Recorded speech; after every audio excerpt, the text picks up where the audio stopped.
এখানে মানে তোমার উজু খাওয়া হবে নাকি?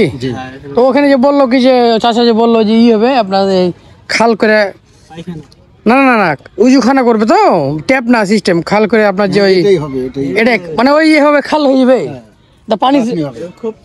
ও মানে কোনো ট্যাপ থাকবে না তাহলে নাকি? হ্যাঁ হ্যাঁ, দর্শক দেখতে পাচ্ছেন ইট বিছানো হয়েছে আর দুই সাইড ঘেরবে।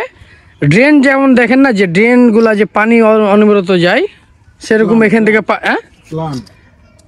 কি বলছেন ক্লান, হ্যাঁ যেমন ক্লান বলছে ওরকম ধরনের ওই দিক থেকে পানি অনবরত যেতে থাকবে, এখান থেকে সব নিয়ে নিয়ে উজু করবে। হ্যাঁ বদ্ধ হয়ে বললো না যে ওই যে পানি ওই যেতে থাকবে,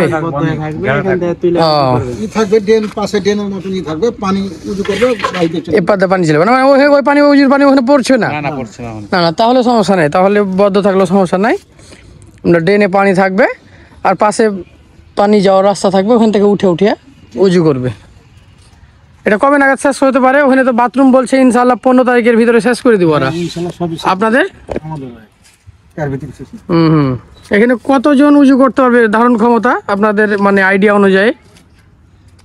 একসাথে তো আর সবাই উজু করবে না, তাও একটা আইডিয়া আপনার আনুমানিক 150 লোক এখানে উজু করতে পারবে। এখন 300 লোক উজু করবে, 150 লোকই ধরলাম বা 200 লোকই ধরলাম, এরকম কয়টা করছেন আপনারা মাঠে? তিনটা, এখানে একটা, আর আমি যেখানে দেখে আসলাম ওখানে একটা, আর কোনটা না না আপাতত এটা মহিলাদের জন্য তাই না? পুরুষদের জন্য কয়টা? পুরুষের জন্য এখন আপাতত 2টা, আর আরেকটা হবে 3টা হবে। মানে চাষে বললো একটু ওই আমরুবাড়ির বাগানের ওখানে একটা হবে মনে হচ্ছে।